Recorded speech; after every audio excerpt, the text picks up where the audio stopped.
Hard Target, comme le fabuleux film de John Woo dans les années 90. Je pense même que le film de John Woo là, avec Van Damme, c'est l'un de ses meilleurs films américains avec Face Off.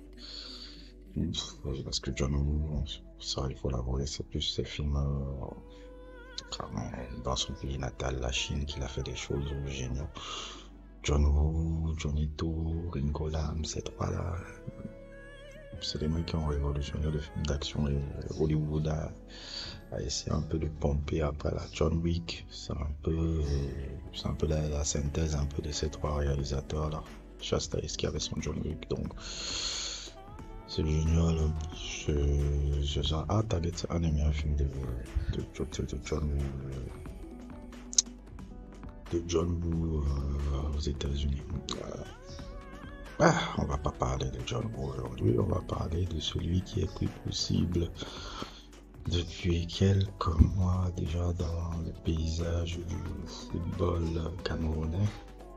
Notre cher président de la fédération, Samuel Eto'o, qui malheureusement, je trouve qu'on fait une cabale un peu autour de ce personnage et j'ai l'impression que la cabale un peu autour de notre président de la fédération est injustifiée parce que on peut dire tout ce qu'on veut, mais pour moi, je dis oui, le personnage Edo peut m'apparaître un peu agaçant humainement, ou bien bon nombre de choses. Mais le président de la fédération, même si c'est vrai qu'il prend beaucoup aussi le poids médiatiquement un peu sur le truc, je trouve un peu qu'on fait un procès un peu injuste, mais injuste sur ce personnage-là en ce moment. Par rapport à tout ce que je vois, que ça soit Jérémy Njita qui veut porter truc, maintenant Tanier, son livre, il va, lui aussi, il va commencer à porter plainte à Tanier. Je ne sais plus, il y a son porte-parole qui passe à la télévision camerounaise pour expliquer tout et son contre.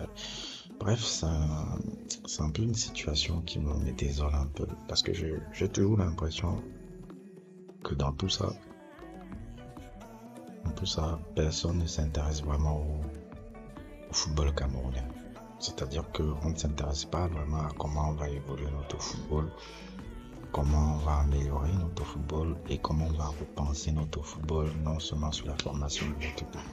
Vous avez vu mes sujets sur l'Afrique du Sud, vous avez vu mes sujets sur la Guinée équatoriale et l'équipe de l'AFA avec l'académie du KPC. Moi, j'ai l'impression que nous, on est toujours dans l'à peu près, on est toujours dans le ridicule et on est toujours dans des problèmes politico débiles, quoi. C'est-à-dire que les gens, moi, je dis, on veut mettre beaucoup les bâtons dans les roues. J'ai l'impression, bon, ça c'est ma réflexion personnelle, j'ai l'impression que ce qui arrive à le président de la fédération, c'est parce que les hautes instances politiques camerounaises, depuis qu'il a pris la présidence de la fédération camerounaise, on lui prête. Et moi, j'ai toujours eu l'impression que c'est aussi un peu le cas des ambitions un peu politiques. C'est-à-dire lorgner un peu le pouvoir et tout.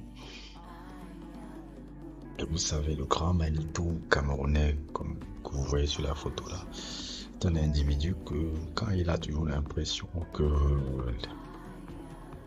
les gens veulent regarder un tout petit peu son trône, il commence à lancer un peu des choses un peu bizarres sur ta personne.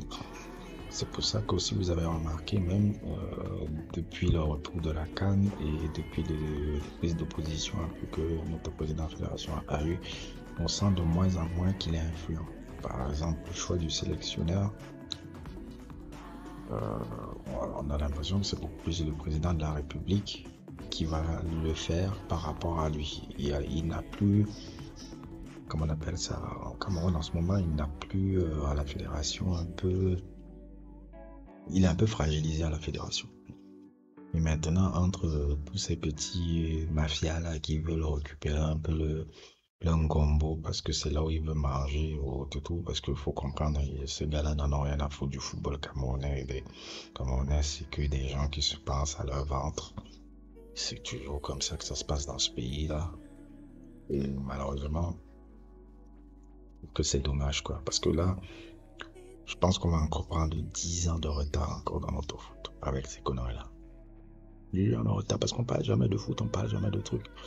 Après, quand moi je parle de ces situations-là, on me dit, oui, on attend seulement de regarder la CAN, commencer à supporter l'équipe nationale, alors que c'est dans ces moments-là où on doit déjà commencer à penser comment on peut planifier un peu notre football sur 10 ans.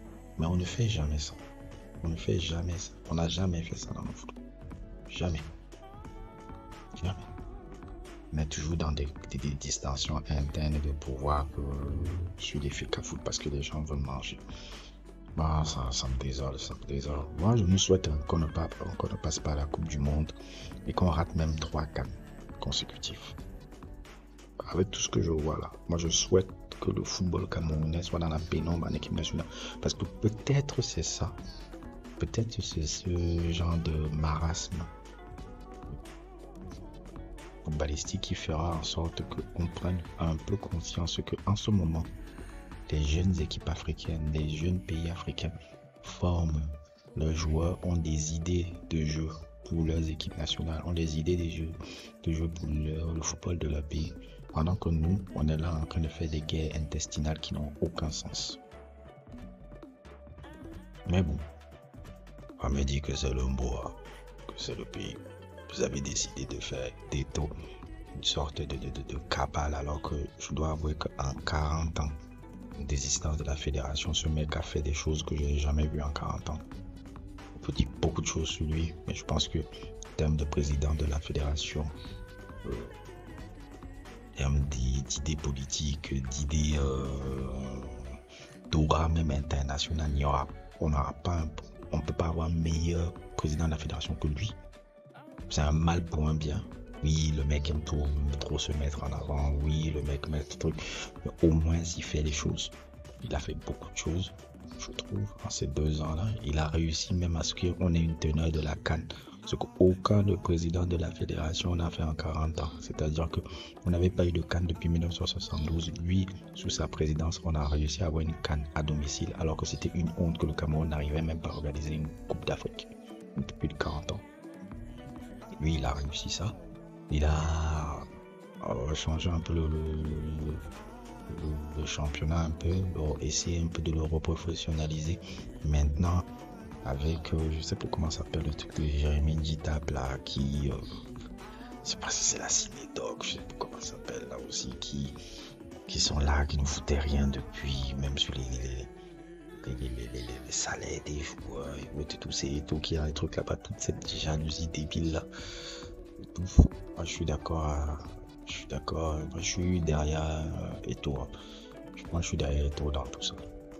Je pense que c'est le seul gars positif qui peut apporter quelque chose d'intéressant dans le football de ce pays. Mais le problème, c'est qu'il n'est pas entouré de quelqu'un qui a une direction un peu footballistique, un peu, c'est-à-dire quelqu'un qui peut lui dire, bon, sur le plan politique, voilà, toi tu gères, moi, on lui donne quelqu'un de compétent sur la DTN, sur ce genre de truc qui a une vision politique de formation à long terme. Il n'y a pas ça. Récemment dans le colon là. En bref, c'est tout ce que j'ai à dire. N'hésitez pas à liker, n'hésitez pas à vous abonner et à plus pour d'autres aventures.